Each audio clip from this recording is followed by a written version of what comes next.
Okay, sorry about the delay. I had some technical issues on my end. Basically, the good old laptop was telling me that my webcam was in use when it was clearly not in use, and even after I restarted it, it was still going, "Hey, it's in use," and I couldn't figure it out. But I did find that there is a.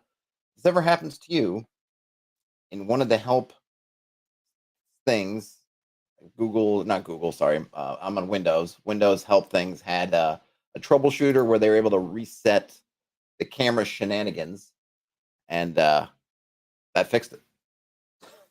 Terrence already got mad and left. Oh well, we'll miss you, Terrence. And hey, Ian. So this is Doomsong. I want to say I heard this or got the link to this from the OSR Discord, but I don't remember for sure. So I don't have the provenance for where I got it. It seemed kind of neat, and I think the thing that made me want to look at it on stream was they have another one of these products that has a really sizable preview document, which I always like. I figure we could start on the Kickstarter page, and we could just get a glimpse at what you're getting, and just to in case, I mean, I'm not affiliated with these folks. In case anyone's wondering, I have zero affiliations with Doomsong, its creators, anything. I just saw it, thought it was neat, and would do it. I would love to become affiliated with different creators doing this stuff, but I'm not. So this is just me. Surprise business. I was using my camera for international espionage purposes. Yes. Yes, indeed. All right. So this is it's called Doomsong. It's by Cesar Inc., which I guess is the second day in a row I've covered something by someone whose name is Cesar or some variation thereof. It's kind of cool. In the beginning, the one true God was murdered. Now the last day looms and the dead walk free. It's your job to put them back in the ground. So there's the, I guess, the, what would you call that? The tagline. All right, got all kinds of physical stuff. And it did get it's made its goal, and it's got 2 weeks left, so you got some time. Just let's get a little bit, and then we'll go right into the book. Doomsong is a role-play macabre set in a world on the cusp of a biblical apocalypse. The dead are being turned away at the gates of hell, I guess, unless they mean heal, giving them no choice but to return to the world above. You must subdue them regardless of how they feel about the arrangement. Inspired by the four horsemen of the apocalypse, medieval folk horror, and European mythologies, these two beautiful hardback books are filled with artwork by the incomparable Maurice Krebs, aka Black Rabart. Brian Smith says, for something called Doomsong, it's a very Apple Genius Bar vibe. In the text, you mean? Because I mean they got suitably gothic-y kind of stuff going on in the pictures. So the first volume is called Doomsong, which is a brand new fantasy horror system designed by Jack Caesar. Sorry if I'm mispronouncing it. And then the second volume, Lord Have Mercy Upon Us, is a full campaign. So we get both a horror system and a campaign. Ian says the Gravediggers Guild sounds like a great adventuring party name. It does. It does. So yeah, it's a cool idea. You're kind of, I don't want to say ghost hunters, but yeah, you're undead hunters. And this is, what am I drinking here? Oh yeah, this is fairly fresh black tea with a little milk and a touch of sugar for the working man. Oh, I see. Brian Smith says that the design, white space, and black, very modern looking. Yeah, but it is also the vibe, right? A lot of OSR things, I think the aesthetic leans towards black and white ink art, and this is leaning into that. Hey, the Dave, welcome aboard. Okay, so I'm not sure what the preview book is, but anyway, any case, the Lords Have Mercy is the campaign. You can expect 50 plus unique creatures, 60 plus adventure locations, gameplay that matters. I guess I'm not sure. Well, let's see what they say. Gameplay that matters. Gravediggers are always one bad decision away from death. Quick thinking and cunning pays dividends. An innovative combat plus initiative design ensures the game remains free-flowing and engaging even in the heat of the moment. Not sure what that means in particular. I mean, some of this stuff sounds kind of OSR-ish, right? Oh, you're one bad decision away from death. You're going to need quick thinking and cunning. But we'll see if we get a glimpse in that preview of what they mean by their what they're calling their innovative combat plus initiative design. And then GMs and players alike can expect a deep and rich story that Gravediggers directly influence with their decisions. Well, I should hope so. The Trader Gods. And we have some videos, which obviously I'm not going to watch. We don't need to watch me watch a video. Let's see what else we have here. All right, I guess I'll go to the, I guess we'll get into the, so that's the Kickstarter. Oh, I guess just to, so I'm not going to go through all this. I assume we'll see some of this stuff, these points on character creation and the Trader Gods that we'll see in the preview doc. But let's see, it's, what are the rewards here? So it's £30 for the digital tier. Everything includes all rewards released in PDF format. Obviously, there's no shipping if you don't do any add-ons. £45 for, what is that? I don't know what, everything you need to get started in the world of Painem. I'm not sure. There's that. So that's okay. That's basically the digital stuff plus the hardcover. So if you want physical rewards, the lowest pledge is £45. Kickstarter's telling me about $55. And then but that's just the core book. If you want the campaign and the rules, it's about $98. So call it $100. And then all in is $183, which has got 3 things and some stuff. This combat is water balloon based. I'm thinking that's not true, but that would be a thought for a summary kind of game. All right, so Brian Smith says they're curious. Yeah, well, that was the idea. I'm curious too, Brian. That's why I set this up.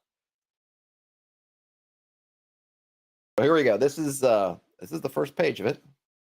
Doomsong, The World by Morgan Finley, art by Maurice Krebs, rules by Jack Cesar, designed by Chris Cesar, and proofreading by Tim Gray. And we have the Doom song. Not going to try singing it, but maybe if on one of those videos they will sing the Doom song. And I'm on a fairly strict clock today, so I'm also trying not to spend time on things I don't absolutely need to spend time on. Okay, so we got the intro. We pretty much got that already. So Doomsong is they call it a role-play macabre. I'm not sure why they do. I'm not sure, are they trying to be sort of Francais by saying role-play macabre? I guess like dance macabre as opposed to a macabre role-play. I'm not sure. Dave says, I'm pretty sure the Doomsong is from Invader Zim. Well, that would be quite the. I would totally play or run an Invader Zim based tabletop role-playing game. Okay, so Doomsong is an exploration of medieval horror that is set in a realm just askew enough from reality to impart a sense of the unknown. It is a system of cruel fate, where heroism and glory are made precious by their rarity. Players create characters who have joined the Gravediggers Guild, an organization that sends its members to the most forlorn places of the world. Its aim, restoring dignity to death. There are many forces in Painem. I'm going to say Painem. Someone can correct me if I'm wrong. That seek to profane this solemn state. Blasphemous entities, unholy philosophies, untethered souls. It is up to the Gravediggers to banish such evils to heal. Okay, and it is heal, Heall. That is not a typo. Is it meant to be pronounced just like hell? Is it heal? Wouldn't mind if there was a little pronunciation there thing, a little guide to let me know if I'm right or wrong. Aaron says Doomsong, the Latvian national anthem. Probably not. Okay, so this demo, what we are holding here in our grubby little hands, or at least, metaphorically speaking, has everything you need to take up the mantle of GM. However, if you do not plan on running a game, you can read everything except the adventure that begins on page 84, which contains secrets you will have more fun discovering with friends. All right, I'm not going to worry about that because I don't know if we'll get to page 84. I'm going to skip to what we need. This is a D6-based system. There's something called a Doom coin, and I think one of the tiers on the Kickstarter, you get at least one metal Doom coin as one of the perks, or it's an extra. So it's a coin with heads and tails. Should be large, weighty, and full of ominous foreboding. Yeah, I got a couple of those stashed away.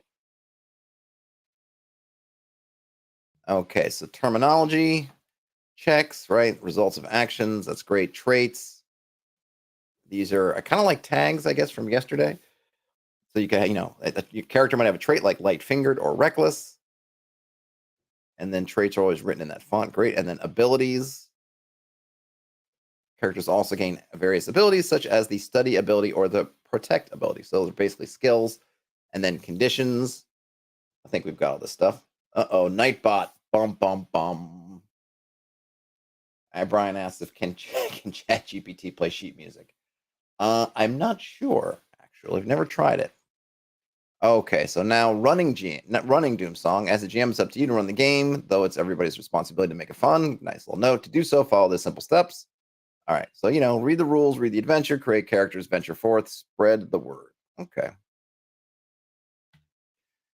The conversation. All right, ruling's not rules. So, okay, very kind of OSR-ish there also. Then we have the Lost Right. This is another song. I know it's flavorful, but I'm conscious of time, so I'm going to skip it. But it's there. Okay, the Gravediggers Guild.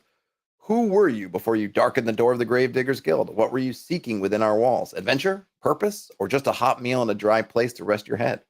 We can offer all those things. Come in. Let's get you something to eat, and then we'll hear your story. Oh, WG, WJ, I guess was putting out, bring out your dead, but put it in quote or put it in caps, and so was caught by Nightbot and suitably chastened. Very much so. Bring out your dead, and some of them, maybe a lot of them, are not quite dead yet. Okay, so this is intriguing. So apparently, the character sheet is put in this kind of fold-up design. Seems maybe, or I don't know. Is that what it's saying? To prepare the sheet for use, tear it from the character pad, not available in the demo, okay, or download and print a double-sided copy here. Next, fold along the central line as shown. After folding, the stowed gear and ready gear segments should line up to form a single gear grid. Okay, well, that's kind of cool, I guess. So this is the front side we're looking at here, and the back side, and then you would fold the back side, and that would show you your gear. Okay, I think I probably need to see it. I feel like I'm missing something.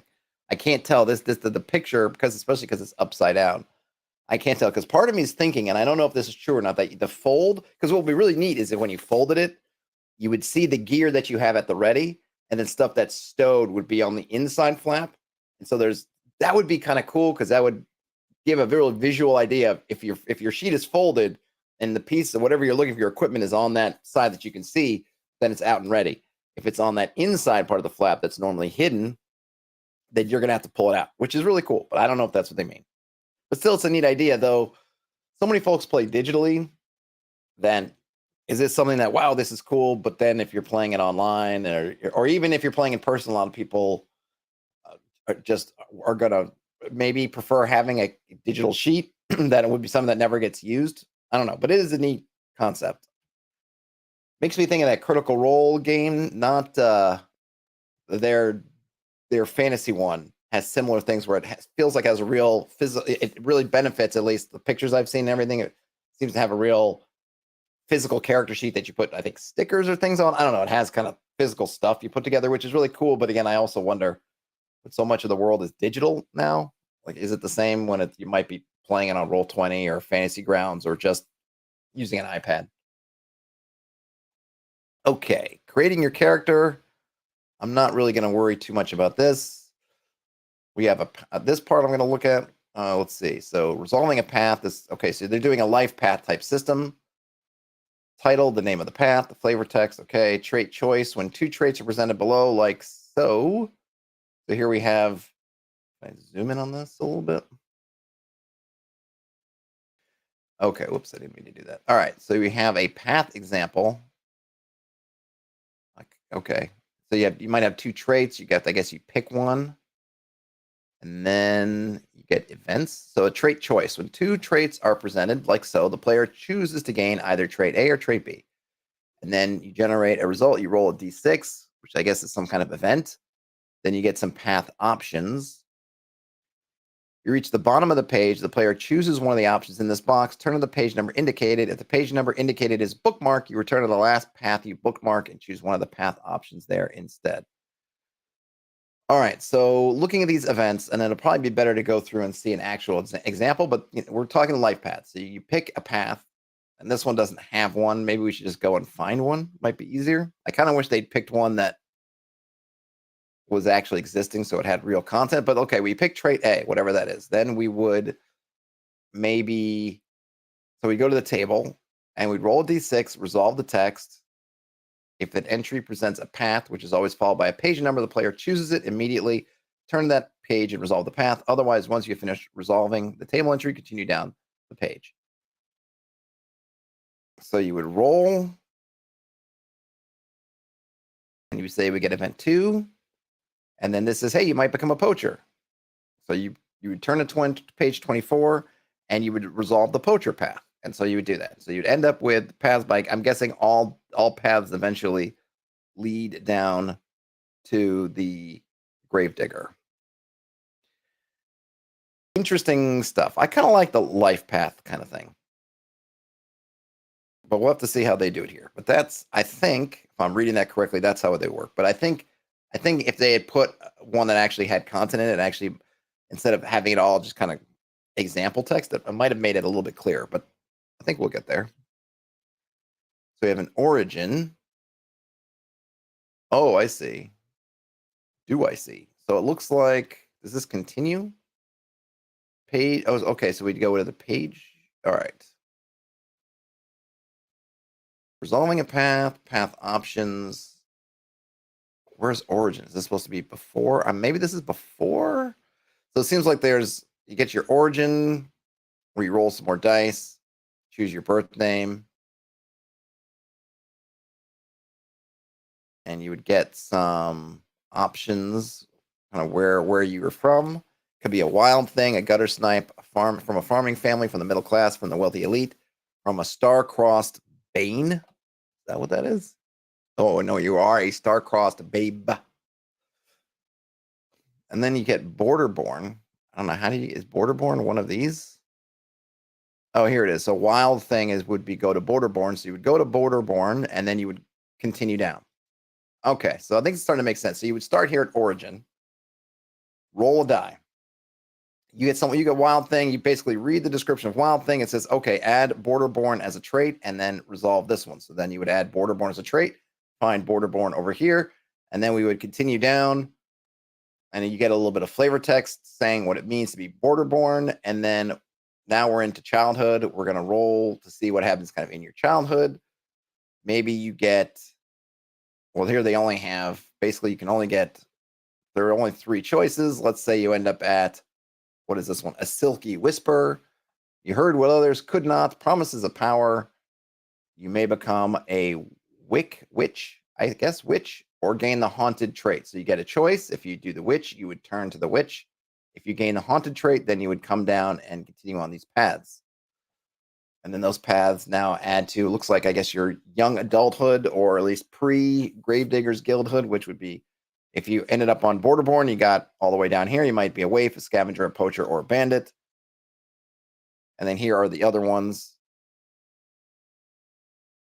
And then we get into different, I guess, your pre-Gravedigger occupations: apothecary, apprentice, butcher, cut purse, exile, foot soldier, merchant, old hand, performer, poacher, Saint Repentance. This must be a,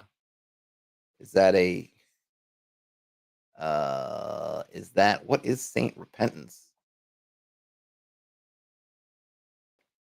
The bars were thick, and daily life introduced new meaning to the word brutality. Oh, I guess it's a place. I guess it's kind of it's interesting because everything else are occupations, and then it sounds like it's really a prisoner. Maybe you're a prisoner or an orphan or something of that nature. I'm not sure. I guess a bar, so I guess prisoner is probably the best thing. And then smuggler, spy, waif, watchman, and then you have injuries. Oh, I guess this is another option that could happen. So on your life path, I guess it's interesting because the idea of the life path doesn't have to be an occupation. It could be that you were sent to jail So you ended up at St. Repentance or Reform School, or I don't know, juvie, for lack of a better word. I'm not sure. You might end up picking up an injury, which you'd go through this table, or you might have found a profane relic, in which case you go with this one. So it seems like this system they have has a lot of flexibility in terms of things. So in this one, if you get the profane relic, you'll flip the Doom coin and see what you get. You know, basically heads or tails. And then the paths from that, you go back to the last one, or you can go for a Gravedigger. I guess depending, you pick at the end? I guess you pick. You can either go back or become a Gravedigger, which I would assume sort of ends the life path process. You might have been a young Gravedigger, you might be an aged Gravedigger. Where are the page numbers? Oh, the page numbers are down there. Is that the page numbers? Okay, yes, it must be 34. Oof. I mean, I like the design. It's very well designed, but is it crossing that line to being a little bit, I don't want to say too designed or over designed, but those page numbers in the skulls, maybe in a physical book, it would pop out to me a little bit more. Man, trying to read that, oh, that's 34 down there in that skull. Not the easiest thing to do. And you got some room in the skull. You could beef that up a bit. It wouldn't, I don't think it would hurt too much. It might just help, especially because that font, the 3 barely registers as a 3. It almost looks like a question mark. So then you become a Gravedigger, you get a couple things, and then you go through, get some stuff, and then you get your done. This path concludes on the next page. Stop. Unless the last player has created their character, begin character creation with the next player. Continue until all players have reached this point. Okay. So it's kind of, you're kind of, I guess, as the GM, you're sort of guiding through. Dave says from here, the 3 looks like a 1, not ideal. It is, it's, yeah, I mean, and part of that is you're looking at it even smaller than I am. If I'm looking at it on the sort of my chat screen, yeah, it's even further away. Yeah, I could see that, or it looks like a 1. It's just, it's the 3, and then the last curve of the 3, it just sort of fizzles, which is just, you know, the font. But for usability, if it was bigger, you would get it because it's got, you see enough of the curve to your mind registering that glyph, I guess, as a 3. But when you're pulled back from it, it's, oh boy, it's tough. Just being nice, you know. I love the design stuff and it's beautifully done, but man, help some folks out. Help some folks out like me who might be migrating or now sort of in the realm of using glasses, or just, I don't know how big the book is, so I don't know what those look like printed, but for the, you know, in the PDF, obviously I could go out of full screen and I could see the page numbers well enough, but yeah. Maybe bump it up a smidge. It won't harm too much. Okay, so now you even have kind of a party path, or you could be joining a new party or an existing party. If you're joining a new party, you're rolling on the table below and you're creating a goal. And then you might have a friendly rivalry. You might be indebted. You might be, there might be another character might know a secret about you. You might want to learn from another character. You might admire another character, or another character might be part of your family. Interesting that it's not really they say goal, but it's not really a goal. It's kind of more of a situation. It's that connection between party members, which is cool. Or you might be joining an existing party, in which case you would roll on another player. John Lennon, hey John, long time no see, says, looks interesting, but the PDFs are too expensive. They are. I mean, yes, we're getting into the realm of it's not an insignificant investment, right, to get the PDFs, because we're talking, I think, 30, what did we say it was, 30 pounds? So $35 for the PDFs. I mean, you know, again, I think these are marketed, I would say, kind of living wage. A lot of art, a lot of design going into this, and I'm totally on board with people pricing things to pay, and either pay themselves back or pay others for the work they put in. And clearly there's a lot going into this design, lots of art, lots of illustrations. So yeah, it's expensive. At least though, I guess I guess we could switch back really quick. For the core books, Let's see. So if you go, or the core book, which is, I guess, what we're looking at, $55, which you do get the digital and the PDF. I mean, you get the digital and the physical for the core book, which I guess isn't out of line with like a player's handbook, right? And these guys, look, I mean, the one thing is that people will pay that much or close for, a 5th edition Wizards of the Coast book, and they have got all kinds of economies of scale involved that small independent folks don't have. So, I get it. But I could see how they're potentially, unfortunately, it's priced at a level where it's probably going to be too rich for a bunch of folks. Ian says that the creators have at least some pedigree. They did the Labyrinth and Dark Crystal adventure games, which I don't know anything about. I don't know anything about that either. But interesting. So, okay, so they are experienced. Hey, Magnus. I don't know if that enters into their pricing also, but I do like this these flow charts and tables for generating stuff and doing stuff. That's cool. I like it where it's establishing, or it's basically doing you're doing your character creation. It seems like the way you're supposed to do is do your character creation together. Then you can roll up your party and then the connections between all your party members, and then you kind of jump into the guild. So that's pretty cool. Now we're into the rules, and the art's beautiful. I mean, I can quibble about a few things like accessibility details, but it's very, very pretty. So standard checks. I'm not going to go too much in depth. How am I doing on time? What am I doing on time? Doing okay. All right. So we have impossible checks. Certain tasks, such as drinking the Euxinian Sea, are not possible for humans to do. Perhaps they can change their situation to make such feats feasible. Don't be afraid to set sensible limits on your world. Okay. And then you might have risk-free tasks. So I'm just going to go through the table or the procedure, the check steps. I think I'm okay doing that. I think we'll be able to figure it out. So, okay, first you establish the difficulty. Standard is 5. You can increase or decrease this as you see fit. Then you look for modifiers. If you have a trait that's helpful, you can add 1. If you have a trait that's a perfect fit, you can add 2. If it's defining and perfect, you can add 3. Gear, if you have some helpful gear, you get a +1 modifier. If you have the perfect gear, you get +2. You can have allies, +1 for ally. If something is hindering you, you get -1 or -2.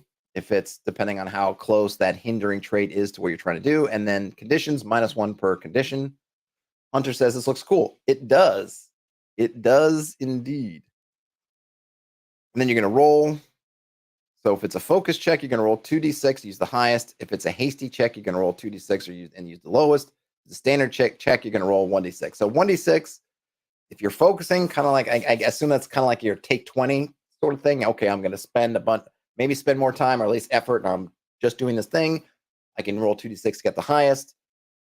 And if I'm trying to be fast, like, I got to try to, we got to unlock this door, and we don't have time. The skeletons are on our trail, and so you're trying to do it quickly. Okay, then you roll 2d6, basically disadvantage, right? It's advantage, disadvantage there. And then because of you're adding them, so you're starting off with 5, meaning you got only about a 33% chance of success on just your flat roll, but you're going to be able to add gear and allies, and they're not capping how many allies can help you. So if you're in your party of 4 or 5, everybody can help out. So that gives you a big increase. And of course, any kind of gear is going to help a lot. And then traits and whatnot.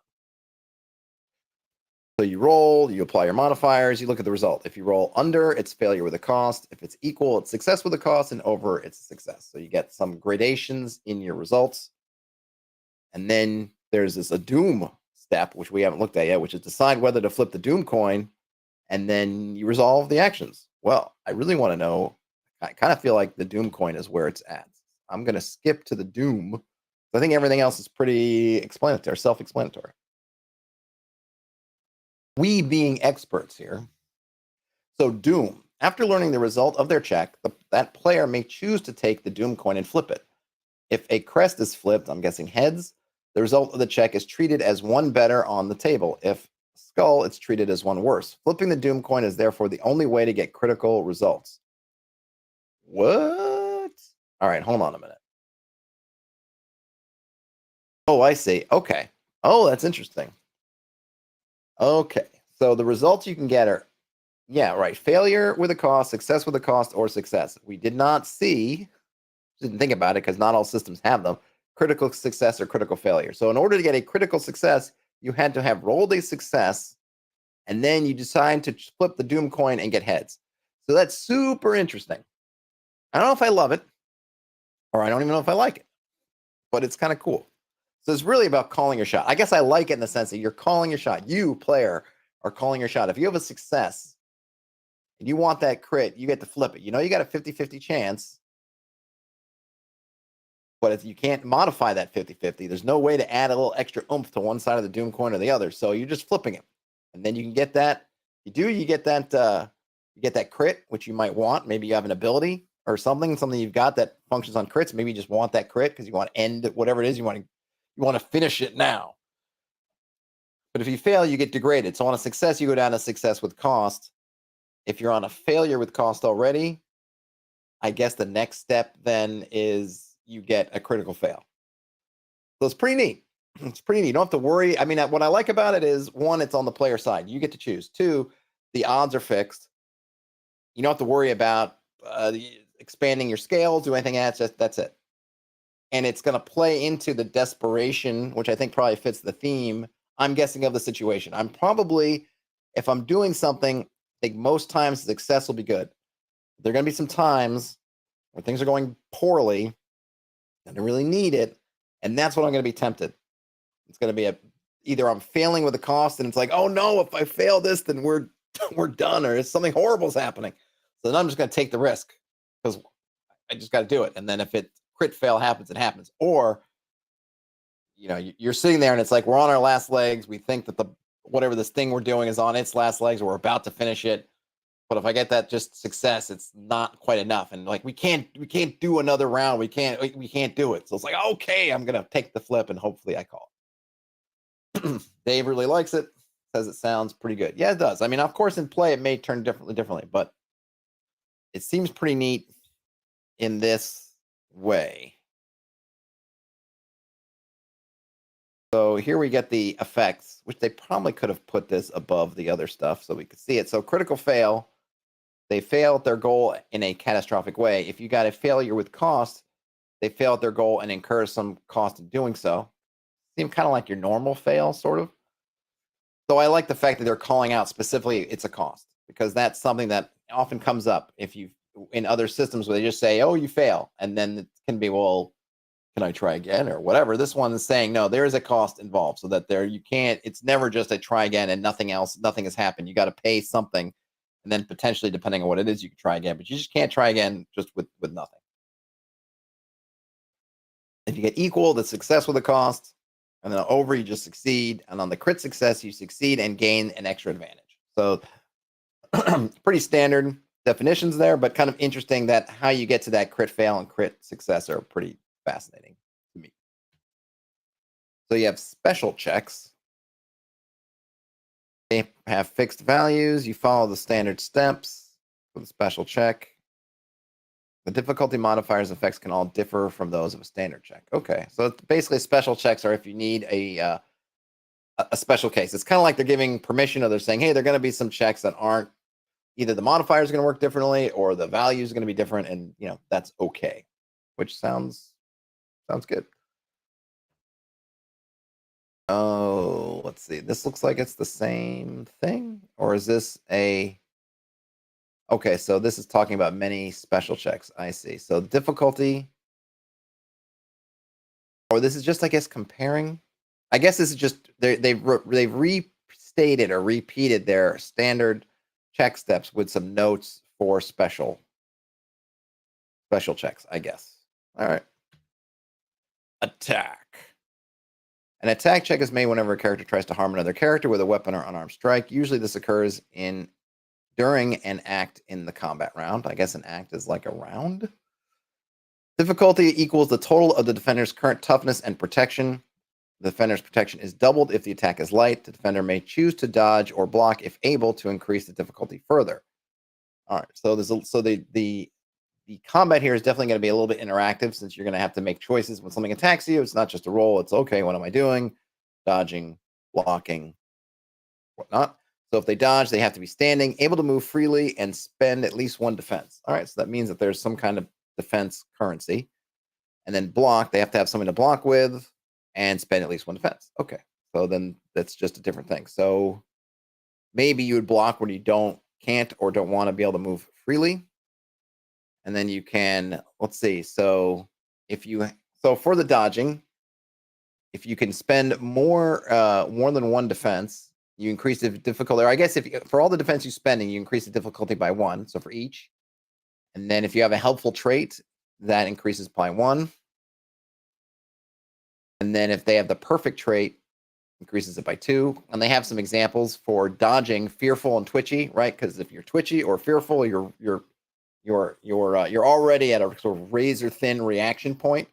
So that's a nice thing, because some of these things might seem disadvantageous, but in this case, being twitchy or fearful actually helpful for you. And then if you're spry or small, they're suggesting that's even better. So you would get +2.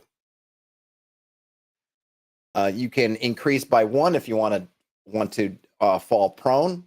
So that's a trade-off, but you can do that, basically calling it ducking, like I'm going to duck. And then if it's a heavy attack, they're easier to dodge. And then you get to double your bonuses. But I'm guessing that it's going to hit harder too. So there's got to be some advantage to using a heavy attack, I presume. And then blocking, you could spend defense as before. Same things, basically.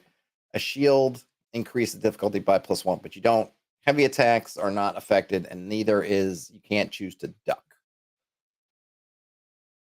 Okay, and then for gear, most weapons are helpful. Also, they may receive other modifiers depending on their properties. NPCs do not use traits or gear during their attacks. These bonuses have already been worked into the action block. If this is a free attack, use any NPC action that involves an attack. All right, so easy peasy. You don't need to worry about it. And now we have a attack effect table. So we have a fumble, I think. So these are on the, not quite explained, but back here they had icons for critical success and failure. For failure, it's the skull. Is that an X there in the skull? Some kind of skull. Yeah, it looks like a skull with an X on it. And then for the critical success, it seems to be a crown, also with an X on it. They could probably have put something in there to make it a little bit more clear. But then if you roll a critical failure, then you would roll on this fumble chart.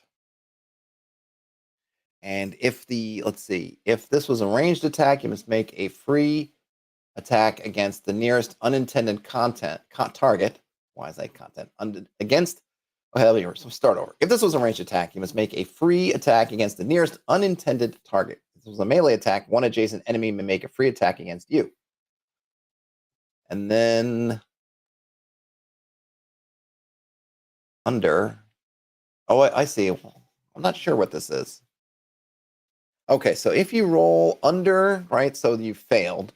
All right, okay. I think I'm getting this right now. It's not a fumble chart. It's the chart. You're going to roll on this chart, or you're going to look at your margin of either success, failure. Margin of failure doesn't really matter against your target. And then depending on what you rolled, that's what you get. So you're not going to roll damage per se. So you're going to look at whatever you rolled. You're going to look at this table. On the fumble, you do what I just mentioned. You will make a if it's ranged, you have to pick the nearest unintended target and make an attack against them instead. Basically, you misaimed and oh gosh, it's gone off and hit your ally. If this was a melee attack, then someone gets a free action attack against you, and the nearest only one adjacent enemy gets to take a thwack at you. Right? Okay, so if you just failed, but you didn't crit fail, you rather fail with a cost. You don't hurt your target, and you overextend yourself. Your defense is lowered by 1. So you basically, like they say, you're off balance. If you roll exactly equal to your target, right, that means that that success with a cost. You lower your defense plus by 1, and the target loses 1 toughness. I guess you don't do any damage to it. It's just they lose a toughness, you lose some defense. I guess toughness must be their health or hit points. If you score 1 over, it's a graze. The target loses 1 toughness. 2 over, it's a scratch. They lose 2 toughness. 3 over, it's a deep wound. The target gains the major injury scar, which we don't know what that means yet, but basically a major injury. If you roll 4 over, they're hit in the face.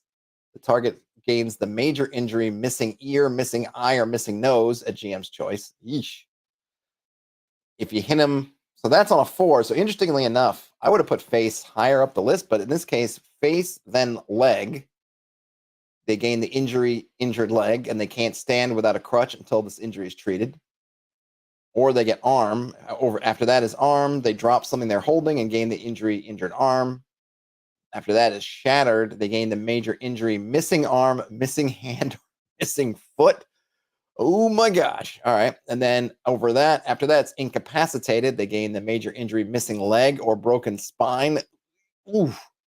And then over 9, it's bleeding out. They gain the injury, open wounds. And until this injury is treated, all attempts to resist death are hasty, meaning they get penalized. And then finally, if you roll 10 over, it is dead. Okay. So that's pretty neat. It is. So keeping in mind, it's not an extra roll, right? But that margin, really the margin of success is the big thing here for attacks.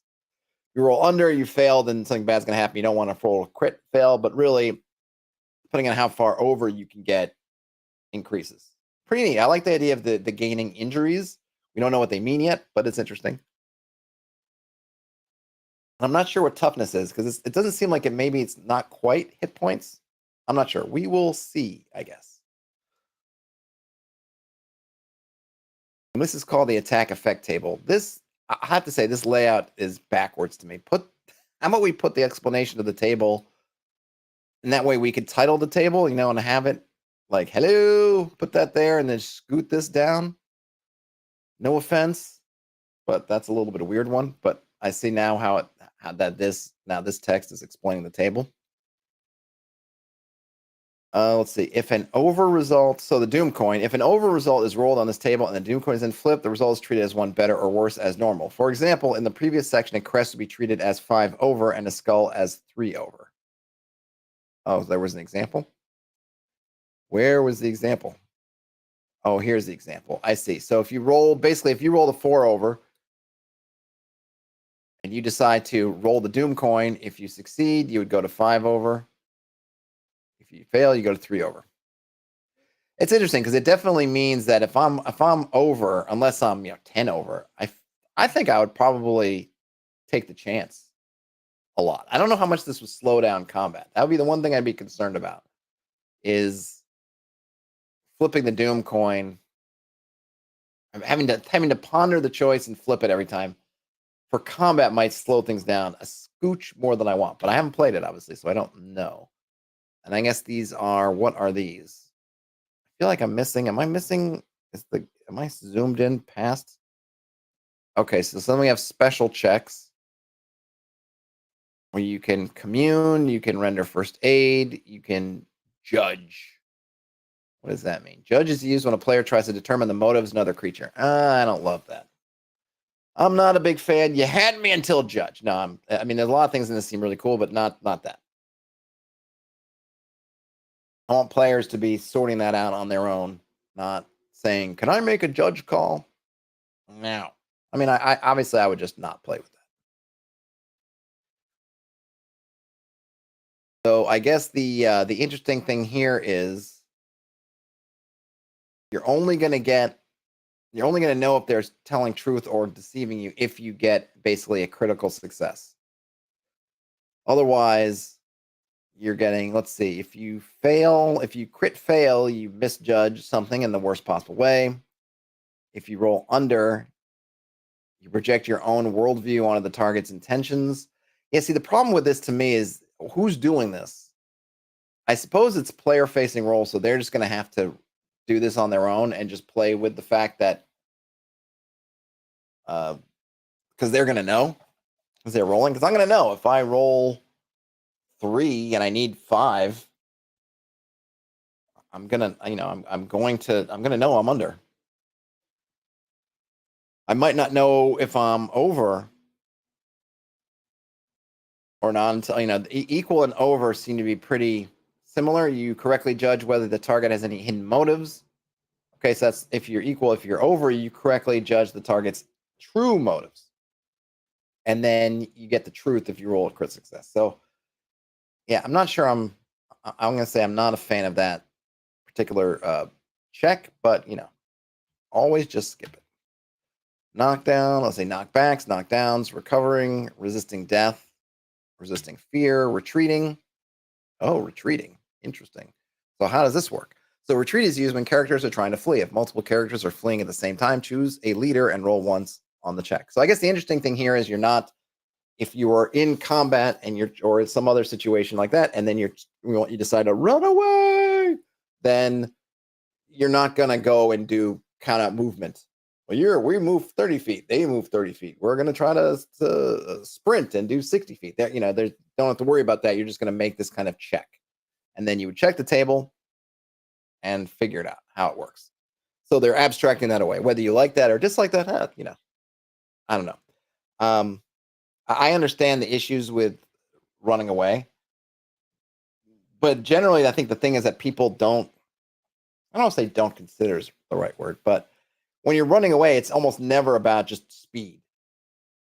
It is very rarely about just you outrun somebody. It's usually losing them, hiding, all these things. And those are things that I think as a party, you can, or as players, you can try to suss out how to do, assuming you have the opportunity to do that. And in a dungeon, it might be throwing doors closed behind you, trying to zigzag, get out of visual range, and see if you can find the zigzag corners, drop caltrops to slow them down, drop a smoke bomb if you got it, whatever. Try to run out a locked door, run through a door, try to lock it behind you, or use your spikes to spike the door behind you, things like that, right?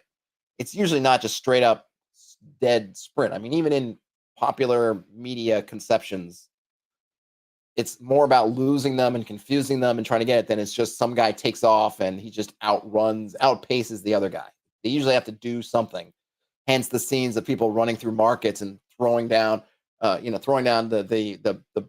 boxes of produce behind them, or trying to knock over other stuff, or they're running through a crowded spot and shoving or trying to move through people and use people as shields, right? But anyway, if you want to abstract it, here you go. They also have sneak checking, struggling. So if you need to resist a physical action, you just use that. Surgery. And then let's see, now we're in combat. We have out of combat attacks. All right.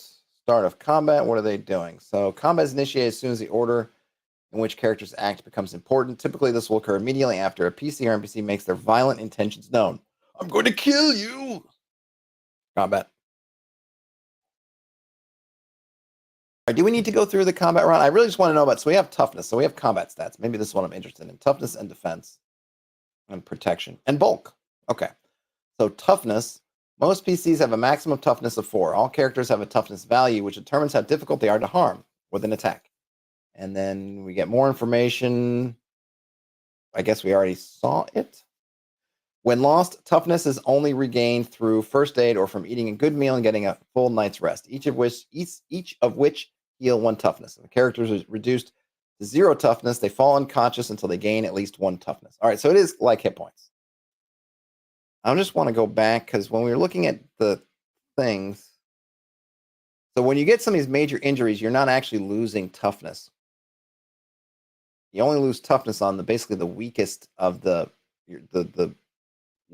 least successful of the successes. So that's interesting. Maybe we'll have to see when we get to, I guess, wounds and whatnot. Okay, defenses. All the characters have a maximum defense value. This determines how much defense they gain at the start of combat and how much defense they are reduced to at the end of each combat round. Defense can be spent to defend against an attack. Characters cannot spend more defense than they currently have, so characters with 0 defense cannot spend defense at all. Unlike toughness, defense is much easier to regain. So you regain it on recovery. Protection is added to toughness when defending against certain attacks. Bulk is subtracted from a character's maximum defense. And I'm guessing bulk might be your physical size, but it's probably around how much stuff you're carrying, I imagine. All right. Let's see. Should we go through this? All right, so we have the combat round. Round begins. You set action dice. You get acts 1 through 6. I don't know what that means. I guess we'll have to see. We get end of round and then potential for retreat. So first you set the action dice. The GM examines the relevant NPC action blocks, such as the lace worker block. Okay, that's fine. We'll see that later. It sets each die to match the numbered segments containing something they would like the NPC to do during the round. Alternatively, they can roll the dice and randomly assign 1 to each NPC. All right, so they're going to have a number of actions. I'm guessing 6 actions they could take, and you can either pick one or roll dice. Seems like what it is. And then PCs all PCs have access to the following actions while in combat. These blocks are printed on each of the player sheets.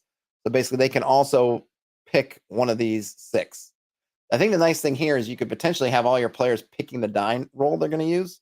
Like they could have that as a physical thing. Again, if they were at a table where you could use you could almost put a sand timer down. Everyone could take their 6-sided die and put it on the action they're going to take, which is kind of neat.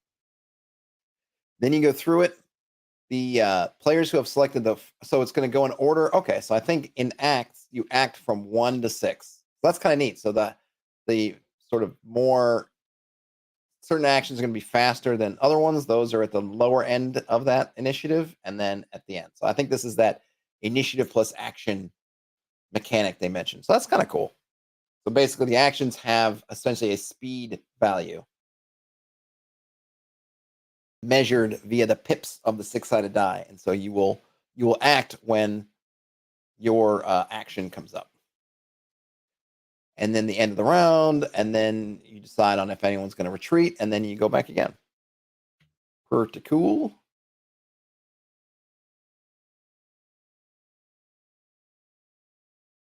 Let's see. Oh, wait a minute. So there's something about action dice that I miss. Did I miss something? Players discuss what they like to accomplish as a party during the round. Each player sets their available action dice to the numbers that match the desired segments in the PC's action block. They cannot place 2 dice on the same segment. Well, it doesn't say how many dice they have. Oh, each PC gains 2 action dice. Okay, so you have 2. So they can do 2 things. Oh, I see. Okay. All right, you spend the die, you discard the die, you lose the die, or you ready a die. Nice. And then you have some free actions. Okay, free attacks, open actions. All right. Movement. They're kind of leaving this, seems like they're leaving this sort of loosey-goosey. It's going to be leaving it kind of up to your play style. Here we go. Injuries. So major injuries. So hold on. I guess first of all, injuries. During combat, characters may gain injuries, a type of condition, which we were seeing before. When a non-major, okay, no, I don't care about that. When a PC gains an injury, they make a note of it under conditions, then they must resist death. I see. All right, so anytime you gain a condition, you have to resist death. Major injuries work just like the injuries, regular injuries. Let's see. But after a successful surgery, they become traits instead of being removed entirely. For example, if you treated the missing hand injury, it would become the missing hand trait and work like any other. Oh, that's interesting. Okay. And then we have some stuff on NPCs, which I'm not going to really get too concerned about.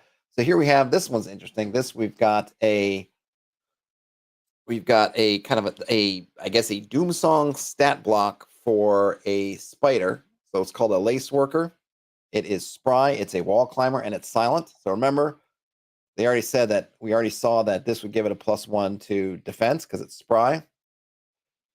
Silent, so it's probably, if you're trying to surprise or do something stealthy, I think you'd probably say it at least has maybe a +1 or even a +2 on that. It also has a frail exoskeleton. When making a bludgeoning attack against this creature, you gain an extra +1 modifier. So if you figure this out, then it makes sense, right? They're kind of squishy underneath their exoskeletons. So, and it's maybe theirs is not particularly armored. So bring out your clubs and maces, and then you can pick an action for them to do, right? I think that was right. So NPCs, which would be 1, gain 1 action. So you'd pick or roll one of these. And this decides not only what they're going to do, but also when in the round they're going to act. So if they decide to take the lace work action, they're going to be at the end of the round. If they take the thrash action, they're going to be fast. So that's neat. So I like that. And what I also like about this is it gives you a natural idea of concept to organize it if you're going to create your own, meaning you want stuff that's fast, kind of quick, fast, and maybe weaker in terms of attacks at that going to be that lower end of the dice. And then your heavier, stronger attacks or actions towards the bottom, and then in between. Though I guess there is the burden of you got to come up with 6, but you could probably look at the player ones. If it was they're kind of humanoid creatures, you could probably use the player ones as the base and tweak them to suit. For monsters, you get in a couple of templates, and then you could probably rock and roll from there. We have gear that I'm not really going to get into. Armor, fine. Weapons. So they do have damage type, slashing, bludgeoning, or piercing.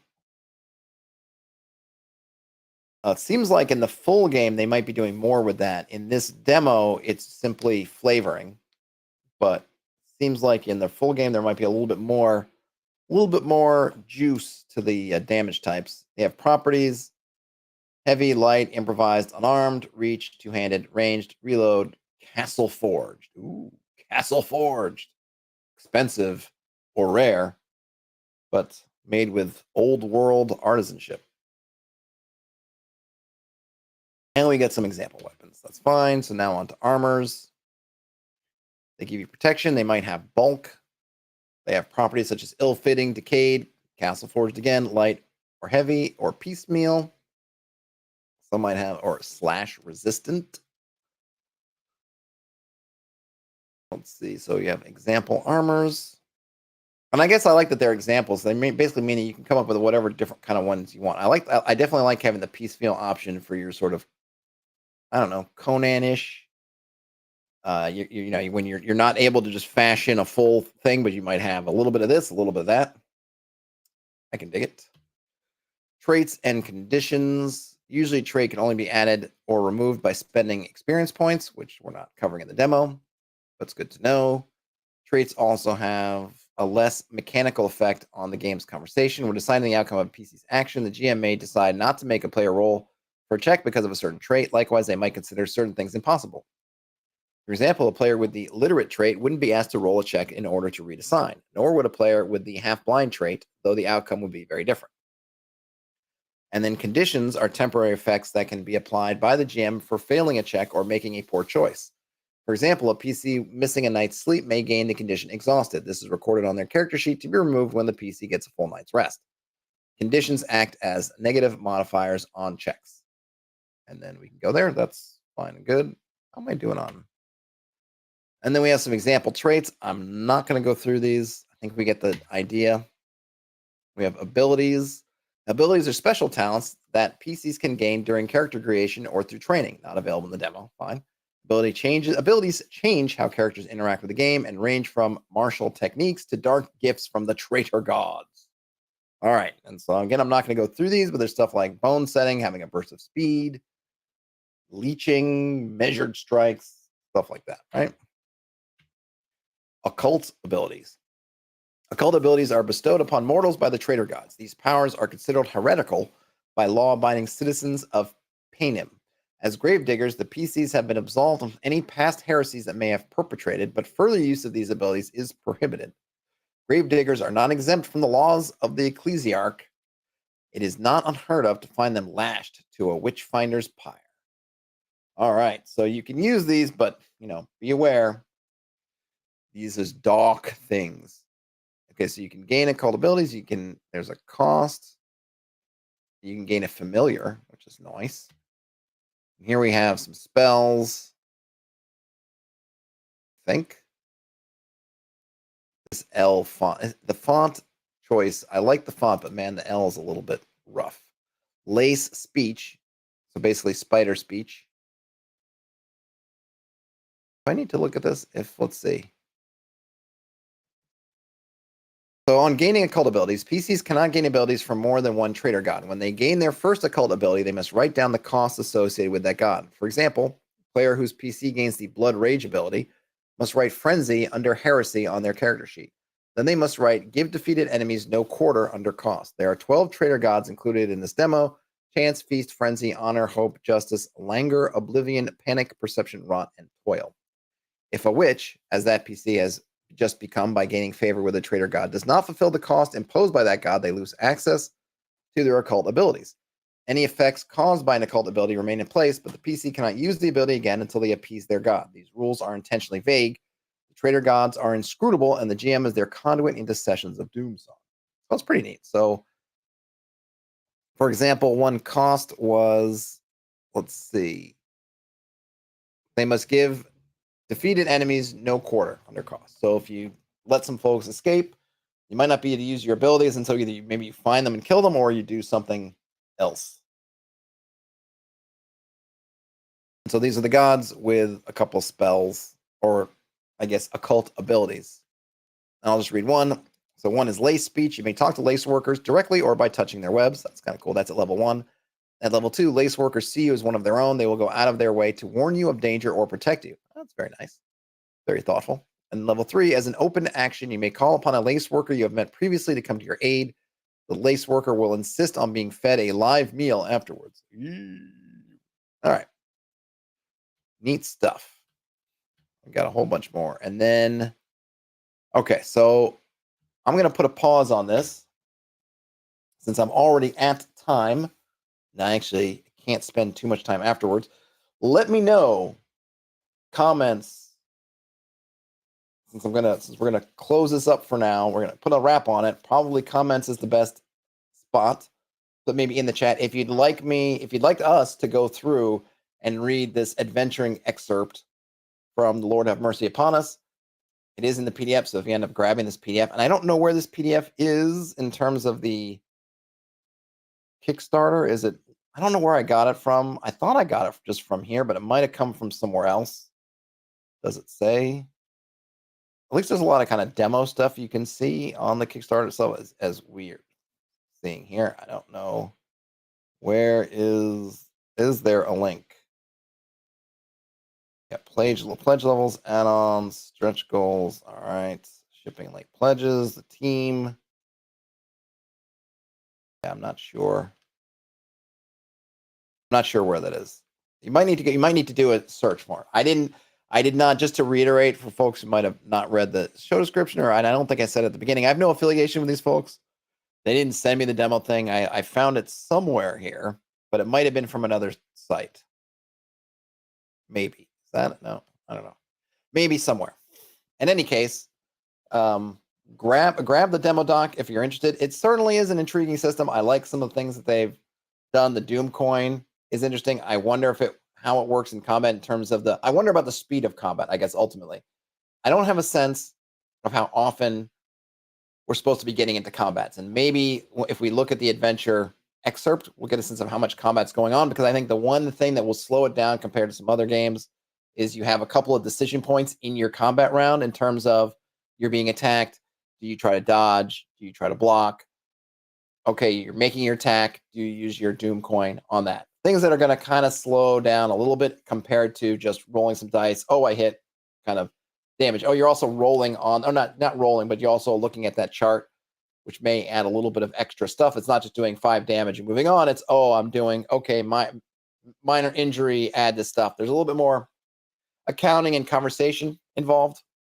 Not that it's a bad thing, not that I'm against it, but if you're expected to do a lot of combats, maybe this would slow things down too much. But if combats are supposed to be rare, supposed to be, I mean, it seems like they might be, because the effects of just getting hit can be pretty nasty. So it seems like from the context of that hit effect table, you don't want to get hit, which means you don't want really to go into combat, because one bad hit or one lucky hit in a way could potentially really knock you out. So I'm leaning towards maybe they're not expecting you to get in very much combats. And then at that point, if your combat has a little bit more depth to it or a few more extra steps procedurally, then that works out fine. But it's really cool. I like the life paths in terms of character creation. I think that could be a lot of fun. I think the Doom coin is intriguing. I'm really curious to see how that works. Really interesting way of working your critical success or failures. The classes, and not classes, but the different paths you can take are interesting. I like how you sort of build the party up. Magic seems like it, or the occult abilities. I guess magic could seem pretty interesting. Dave says, it looks like an interesting game. I feel like it may be a bit more crunch than many OSR. It feels well thought out. It definitely does feel well thought out. Yeah, the crunch thing. Yeah, it's so I don't know. I mean, so I guess on crunch level, in terms of yes, OSR, we do have a lot of, like we have these special ability, not the special. Well, we have abilities, we have traits, right, and we have those special actions wherever they are. There we go. That maybe add a little bit more crunch to it. I suppose that's true, but I guess it depends where you are in your OSR crunch scale, right? Compared to first edition AD&D with all the trimmings, not so much. Compared to BX, yeah, a bit more. So yeah, it's not a ton more, but yeah, it's maybe a little bit more crunchy. But I think that it seems like they put the crunch. It reminds me of DCC a little bit with all these different little tables for these different actions. It's not as quite as specific as DCC, like with their spell mishap tables, but these kind of bespoke effect tables for each action is interesting, and so it leads to be able to really play around with what failure, success, and different levels means. But it also is a little bit more work, and of course, you always have to be doing those lookups. So you're gonna have to weigh a little bit of, is the extra looking up of stuff worth having that extra granularity? But yeah, it seems really cool. That is Doomsong. Again, I have no affiliation. I just saw it posted somewhere and I thought, this seems cool. So I thought I would look at it. Let me know if you think it's cool. And let me know if you think it's worth us looking at that adventure excerpt. Other than that, folks, have a great rest of your day, night, or wherever you end up, whenever and wherever you happen to be. But more importantly, whenever you end up watching or listening to this, game on, everybody. And I'll talk to you later. Bye now.